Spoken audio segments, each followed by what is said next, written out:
Hello and welcome. Today, we're going to unpack one of the most critical debates happening in India right now.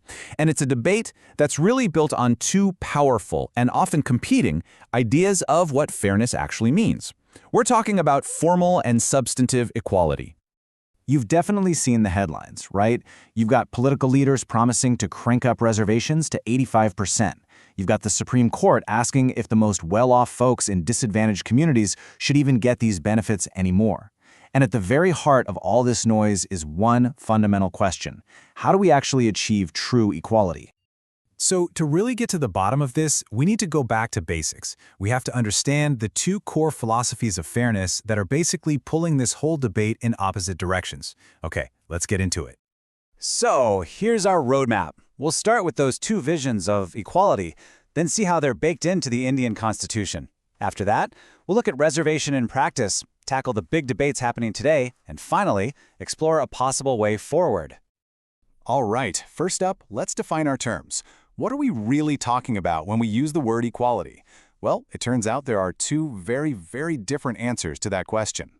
First, you've got formal equality. Now, this is the idea that fairness means treating every single person in exactly the same way. The same rules, the same process, for everyone, no exceptions. It's kind of like a cast-blind approach that focuses on equal opportunity, assuming that if the process is fair, well, the outcome will be fair too. But then, on the other hand, there's substantive equality. This idea says, hang on a second, treating unequal people equally just locks in the inequality that's already there. It recognizes that because of historical injustices like caste discrimination, not everybody is starting from the same place. So to get fair outcomes, you might actually need to treat different groups differently. And this is a brilliant way to think about it. Imagine a race. Formal equality says, look, as long as everyone hears the same starting gun, the race is fair. Simple. But substantive equality looks around and says, wait a minute, some of these runners are starting miles behind the line and it's no fault of their own. Real fairness means we have to do something to help them catch up first. So, just to sum that up, formal equality is basically blind to our differences. It's all about a uniform process.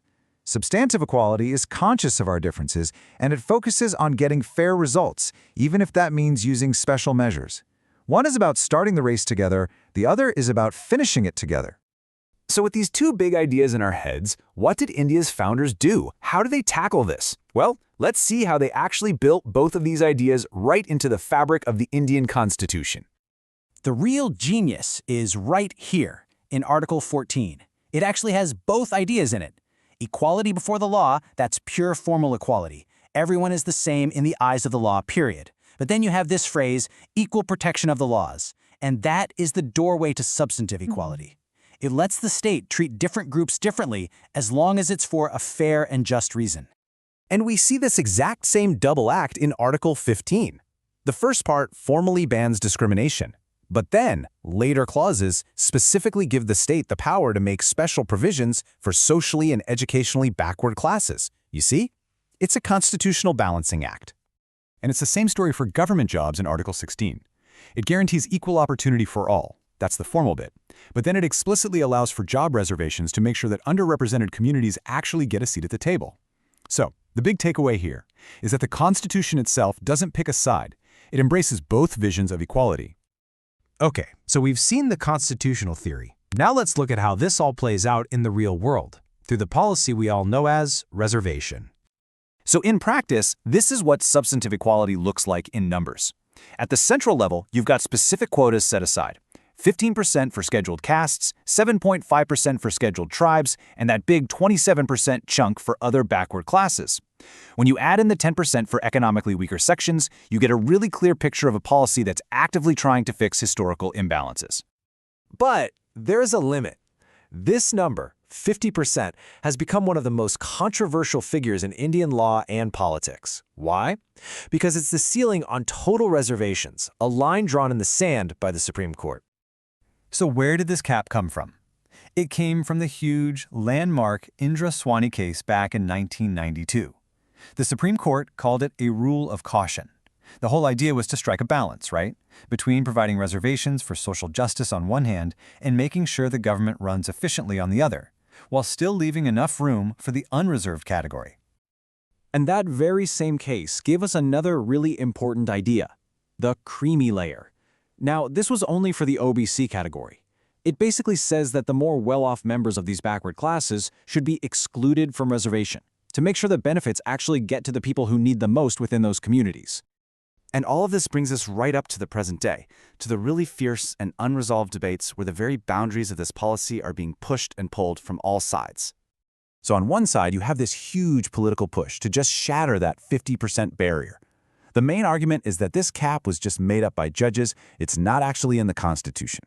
The demand is for representation to be proportional to population, which you hear in the slogan, Jitni Abadi, Utna Haq, as much right as the population.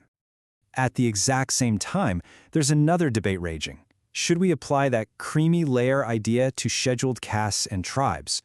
The people who say yes argue that the benefits of reservation are being snapped up by just a few wealthy families within these groups, and that an exclusion rule would help those benefits trickle down to the people who are truly marginalized.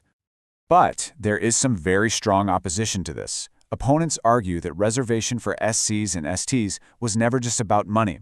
It's about fighting the social stigma of untouchability, a stigma that affects even the richest members of these communities. And they're worried that if you bring in a creamy layer, reserved seats will just go empty, which defeats the whole point. So with these incredibly complex and deeply emotional arguments on all sides, what's the smartest way forward? Well, the sources seem to point towards a more nuanced, data-based approach. You know, a more sensible path seems to involve 5 key steps. It all starts with data, a proper nationwide caste census so we can base policy on facts, not just politics. This would let us do smarter things like subcategorization to target the most backward groups. And crucially, these policies can't be set in stone. We need a system to review them every 10 or 15 years. But maybe, just maybe, the most powerful answers lie beyond reservation itself. A huge investment in great public schools for everyone, and a shift towards broader support like scholarships and help for entrepreneurs. And that leaves us with one final and I think really profound question.